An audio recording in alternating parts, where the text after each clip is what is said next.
This is the Fit Femmes movement. Have you felt overwhelmed with your fitness journey and feel like you just want to give up? Are you a busy female professional or entrepreneur looking for weight loss and self-care solutions that you can squeeze into your hectic schedule? Then you're in the right place. Let's get inspired to make fitness and healthy living improve rather than consume your life. Together, we'll take major strides towards a happier, healthier, even wealthier you. I'm Julia Hickman, your host and coach. Hi, everyone. Welcome back to another episode on the Fit Femmes movement.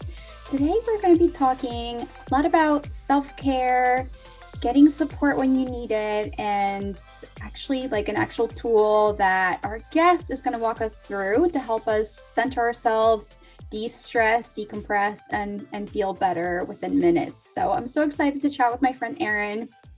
Erin is a registered yoga teacher, and she specializes in wellness experiences and mental and physical wellness in yoga. So she really focuses on mental as well as the physical aspect of yoga. So Erin, hi, so happy to have you on.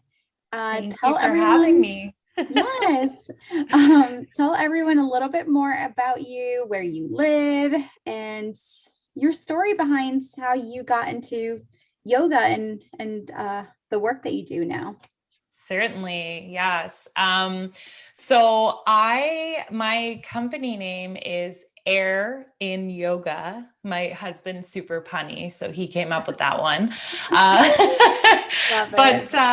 I used to work in event marketing and advertising, and just regular marketing and online, before I had my son. And I was pregnant and had my son October 2019, so just before the pandemic hit. And for me, I had practiced yoga before, like a little bit, but really yoga had turned out to be an incredible tool for me to bring myself back into my body after experiencing like a pretty aggressive postpartum depression and anxiety.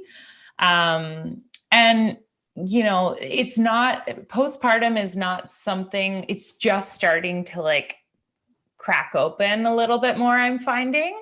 But like, did you have any postpartum experience having your children? I definitely, with my son, who's now 6.5, I definitely had bouts of anxiety where I would just be like really stressed out to like even go out in public, because I was like, oh my God, what if I forget this? Or what if he cries? And and I would run through all these like worries in my head. Mm-hmm. And I mean, I'm an introvert and I love being home to begin with, but then all of a sudden I'd be like, wow, like I haven't I need to get out more. I need to just stop being so like worried and anxious about stuff. Yeah.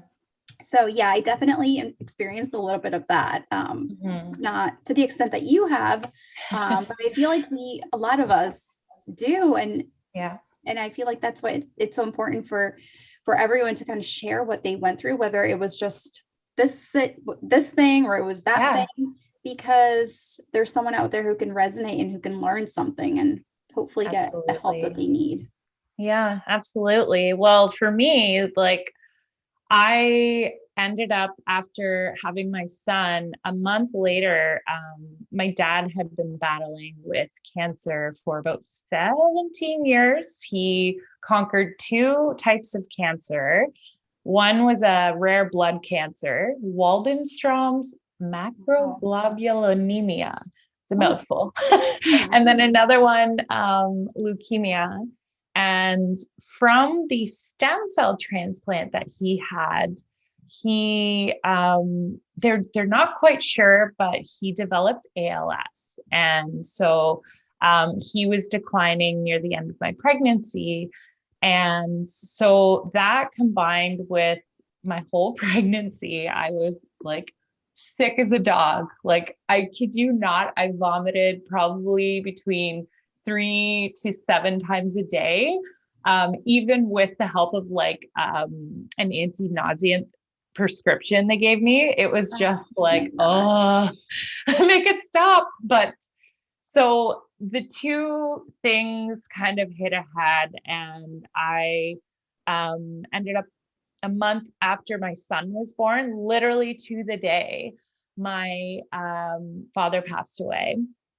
And it hit me really hard, harder than I thought. And I kind of just like went into shock, I guess. And it just was like a number of small traumas like built into one big thing. And I ended up having to be hospitalized locally. So I'm in Toronto, Ontario, in Canada. And so I was hospitalized 3 times in the emergency mental health unit, which, when you're going through a mental crisis, it can be quite intense to be in that environment. And there's so many uncertainties and so many noises and things going on. So for me, I ended up 2 times in the emergency mental health, and then I was in a short stay unit at the third time. Before I went in the third time, I actually, trigger warning, I was feeling so low and so down on myself that I thought, and there, like, my mind was playing tricks on me. It was like Mm. telling me that like I'm not good enough to be with my son and my husband. And so I tried to take pills and commit suicide. And luckily, my mother-in-law, we had been living with them. And so I could get support with Hunter, my son. And she found me, and they called an ambulance. And thank goodness, I was able to go to the short stay unit. And while I was there, I learned a lot of breath techniques, but I also got into my yoga practice again. And the I guess the postpartum, it really gave me an out of body experience. Like, it felt like I was looking down on myself. Like, who is this person? Like, and so I ended up finding that yoga was the one thing that I could go to and just take even like 5 minutes to myself and, do a simple child's pose, lying down on your mat, bringing your knees wide and walking your hands out in front of you, and just breathing, focusing on the breath. We breathe in and out about 20,000 times a day. How many of these breaths are you consciously aware of? How many of these breaths do you really enjoy? When you start to pay attention to the breath, it can really make a difference in your ability to focus and to tune into your body. So that was the starting point of really what drew me to say, let's follow this. This is going to help me feel better. And, it wasn't just yoga. Obviously, I had a very intensive therapy, which was through not only my local St. Joe's hospital, but also there's a women's college downtown Toronto. They have one of the best programs. It's a reproductive life stages program, and they have resources online too, so people can check this out. But they have a program specifically for postpartum depression, and so I ended up getting in there, and it changed my life. Just being able to, like, I was in there at first talking to my psychologist 2-3 times a week, and then slowly worked my way out to she's now on mat leave, which is so exciting. So we're taking a little breather from that, but it was about 2 years of intense, work with her, figuring out medications for depression and just becoming comfortable being a mom, which for any mom is hard, right? So, but yeah, I mean, I ended up at the start of the pandemic, we moved into my husband's family cottage with his mom, his sister, his brother, and his brother's girlfriend. So they all helped me with Hunter, while my husband, who's in construction, stayed in Toronto to continue work because I guess he's an essential worker. Right. So I ended up taking my yoga teacher training during that time I think it was April 2020 that I started. And then I now have my 500-hour teacher training completed. So now I have a little bit more in-depth understanding of practices like yin and hatha and restorative yoga.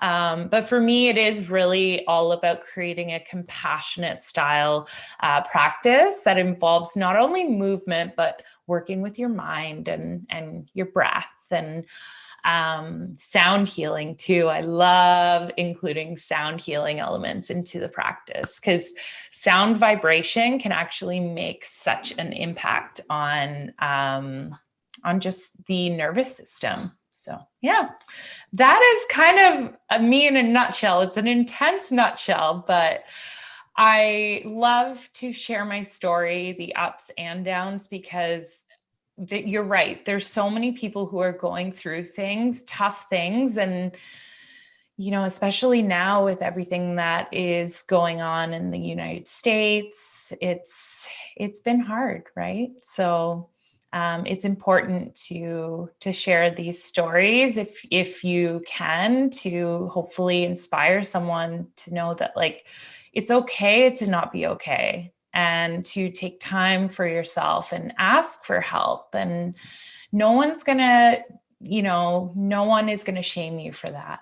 So yeah. Absolutely.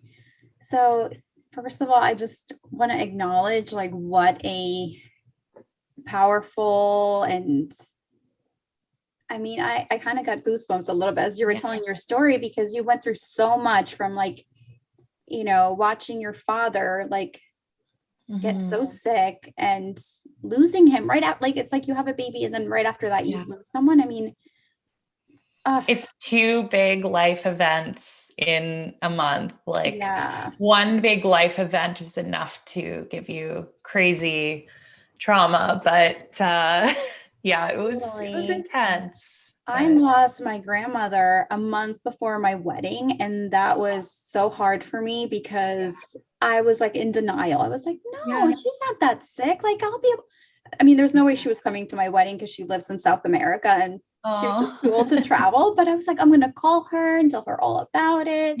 I'll send her my DVD. And then, she ended up passing away. And luckily my mom and her sisters were all there with her.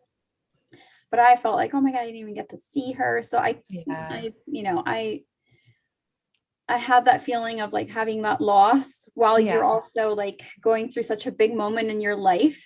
Yeah. And then, it's a lot. And then going through the postpartum depression at such a, in such a like, I guess we can say severe way, right? Where you were hospitalized and you really needed that attention, and so glad that you are okay now. Yeah. And I think that you're also illustrating a good point that it is a journey, right? Like healing yourself from that is a journey. And so many of us have had to heal from something, whether it's postpartum depression or just things that we have going on in our lives that can affect us mentally. So it's not like, okay, I'm just gonna take this medication now and I'm going to be okay. Or I'm Yeah. just going to start doing this thing and I'm going to be okay. Like you've said, like It's you've been baby in this, steps, yeah, it's baby steps. slow and steady. Right. And you in your mind, you're thinking, I need to get this figured out right now, but that's not the way life works. And you Exactly. have to learn to surrender and just kind of let go of these expectations that come up in your mind and, learn to say it's going to take as long as it takes and I Yeah. will feel better. Like one of my biggest things that I did, which sounds, I don't know, I thought it sounded kind of silly before, but I have like an unlimited amount of post-its, like colored post-its. And when I was feeling really down, I would literally write down quotes, positive quotes, to kind of bring me up, and I post them around my house. And we go skiing in the winter, so we have a place up in Collingwood, Ontario. And so I post them up there, and all my family was like, these are so great. Like, it just feels so good to read these. I feel like pepped up. And I was like, yeah, like it's a small thing, but it makes a big difference and in your mindset. And the other thing I would share is a gratitude journal. Mm. Um, every day, I religiously, even if I didn't want to, I would religiously write in a gratitude journal. And I have one, it's like a 5 minute daily journal, I think it's called. But I can share you the link with you so you can share with your listeners if they're interested. But it's really supportive, and I think it helped me really change my mindset a lot along with the other work I was doing. So yeah. I love that. And I love how it's just 5 minutes because I think Yeah. that sometimes what holds people back is like, oh, I need to add this one more thing to like my Mm, already long to-do list and I don't have yeah. time. But it's like Yeah. we can all squeeze in just 5 minutes of Yeah. a little self-care time, and Yeah. especially gratitude. Like, yeah. Yeah. And you always say you don't have time, but you can make time for anything. That's And true. don't ever fault yourself for wanting to take time out of your day for self-care, because you got to fill your cup up first before you can tend to anyone else. Exactly. Yeah. So when I was still very much doing my fitness coaching business, Yeah. I had a yoga teacher who actually specialized in restorative yoga. Oh, So lovely. she did a weekly live session with my clients, and I loved it Mhm. because I felt like they got like the strength and the core stuff with me, the cardio, and then with her, they were able to like, okay, relax Yeah. and like Feel stretch the and support of recover. the Yeah, props. Yeah. Yeah. exactly. Yeah. And she would even do some sound healing stuff with them occasionally. And Oh, I love love whenever it. I could hop in, I would join in. It was great. And it's just like, I laugh because I feel like in my 20s, I was so like, oh, yoga, it's so Yeah. boring, I blah, blah, know. blah. I didn't see the benefit, like the bigger picture of yoga and how it can be so amazing. And even though now, like, I really don't practice it as much, Mhm. there's still like little elements, even if I just take a few moves to like stretch after a run or after a workout, just Right. those like 3 minutes of doing a Oh, it couple feels so poses. good. It feels so good. And it's like, Yeah. I don't have to be a yogi, but I can No. just take what works for me and incorporate it into my routine. And it's just like, it's really amazing. Yeah. Well, and yoga isn't just asana or postures. Yoga is,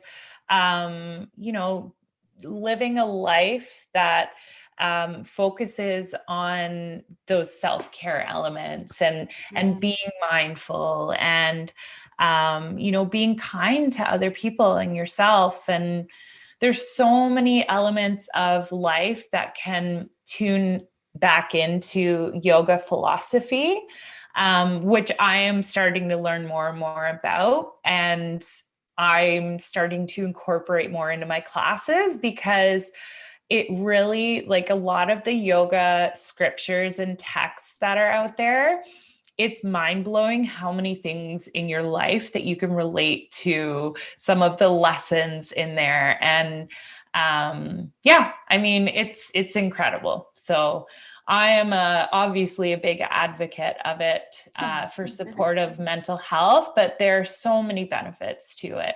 So yeah, totally.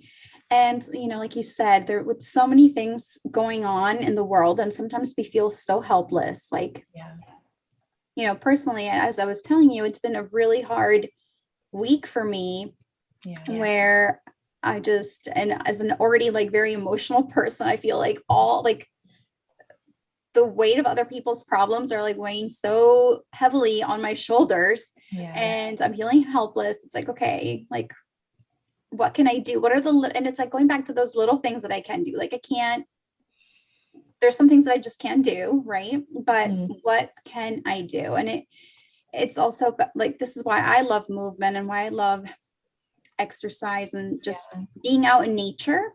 So I went for a run today, and as I was running, I just started to get a couple of ideas, and I was like, oh yeah, these are like, I can do this and I can do that. And the fact that I was moving my body made me feel better. And then I was getting some ideas. So it's like, okay, great. This is what it's all about. It's like taking good on you, girl. To feel better. And then I got some ideas. So, and sometimes like it takes a lot to push yourself to like get into that movement, but people forget that you always feel good about doing it. So even if you just start small, like you don't want to, build up too much cardio and you just want to stretch, like, oh, what a difference it can make in your day. So, yeah, definitely. So I know that we talked about doing a little breath work session. I think this will be great. Like I said, especially if anyone who's listening is going through anything or just like feeling stress, feeling anxious about everything that's been going on. I think that this will help kind of center you, help you find a little bit peace within yourself. Like Erin said, sometimes it's like those little things. It's focusing on our breath, because honestly, I don't think we focus on our breath. We don't focus on the little things often enough. So, so Erin, I'm going to toss it over to you to lead us through this exercise. Absolutely. Okay. So we're going to work through some box breathing, which I'm sure a lot of you have heard of before, or maybe heard of it as square breathing. But it's a basic deep breathing technique that really helps you slow down your breathing. With yoga, it places a lot of emphasis on improving your quality of breath, because wherever the breath flows, your energy goes. So it can really help too with distracting the mind, because with box breathing, you're focusing on a count of 4 breath for an inhale, and then we hold the breath for 4 seconds, and then we exhale for 4 and hold at the bottom of your breath for 4 seconds. So it's really a great way to calm your nervous system down and decrease stress in your body. But I would say, studies have shown that regulating your breath can not only lower your stress hormone, cortisol, but it can also lower your blood pressure, which is cool. Just a couple other things I wanted to share about it. So it can help you cope with panic and stress when you're feeling overwhelmed. Box breathing can also help with insomnia as well. And one of the things that I found interesting is it can help to control hyperventilation, because you can instruct your lungs to breathe rhythmically, whereas your mind might be off somewhere else if you're hyperventilating. If you can find a way to tune into that breath, and that pattern, it can move you back away from that uneasy, uncontrolled breath. So Wonderful. yeah, so just a couple little tidbits around it I thought would be cool. So let's just start. You can either start in a seated position, allowing your shoulders to run over your hips, reaching tall through the crown, maybe bringing a soft gaze to your eyes or gently closing your eyes. So you may even want to visualize a box shape as we move through the counts of 4. So we'll start step 1, inhale, 2, 3, 4, hold, 2, 3, 4, exhale, 2, 3, 4, hold, 2, 3, 4. Inhale, feel the air entering your lungs, hold, 2, 3, 4. Exhale, hold, inhale, hold, exhale, hold. Try a couple more here.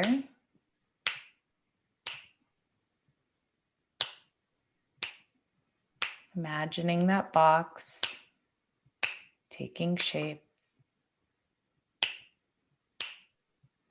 One more round.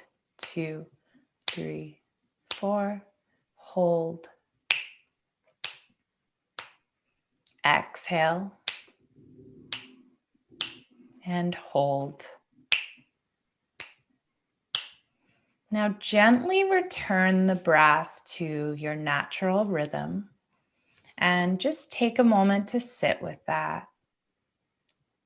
Noticing any changes in the mind and fluctuations. Notice the breath has calmed down slightly and that you're breathing a little more relaxed and deep here.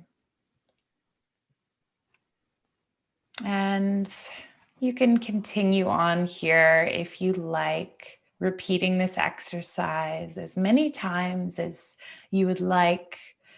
But all it takes is 30 seconds of deep breathing, and that can really help to adjust your nervous system, bringing on that rest and digest aspect of your nervous system. So from there, I always recommend bringing the palms together and just starting to warm the palms and then cupping them over the eyes. So you can bring some energy back into the eyes as you breathe in deep. And exhale, maybe letting a sigh out. And I usually do 2 more of these. So 3 in a row. Inhale deep, breathing in that warming energy. And exhale. 1 more. Inhale. And on the exhale, just let your palms melt down your face, your neck, your chest, and rest on your thighs. Gently blinking your eyes open. And hopefully you feel a little more relaxed.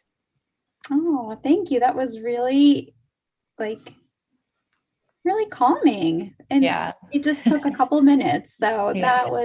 that was great. Thank you, Erin. Oh, my pleasure. I hope that Absolutely. the listeners try this out and see how you feel. I definitely felt the difference, even after just the doing the box breathing and just closing my eyes and envisioning the the shape of square, the box. the shape of the box. That was helpful for me. I actually haven't done it visualizing before. I've done it just kind of counting it, and I feel like it's actually better if you just close your eyes, because then I opened my eyes and I just felt a little bit lighter. I felt like I could kind of breathe a little bit more. Good. Well, I'm glad. Yeah, you can use it anytime in your day. It's a quick little trick that will help give you a little bit more focus and relaxed mind. So, yeah. Excellent. Happy So, to share. Erin, tell us where people can go to connect with you, to learn more about your services. Do you have anything online that people can tune in from anywhere? So my Instagram handle is Erin Yoga, AIRIN Yoga.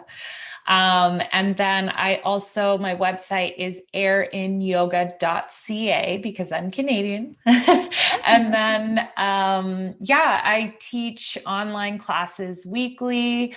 And then if you're in the Toronto area, I do teach through the city of Toronto as well, at different recreation centers. But I am looking to develop some workshops for the summer months online, mix of breath work, some meditation, and then just some gentle movement. So I'm big into yoga for mental wellness. So I'm going to bring that this summer to you guys. So if you would like to learn more about that, you can check out my website and get on my mailing list if you want, or just follow me on Instagram.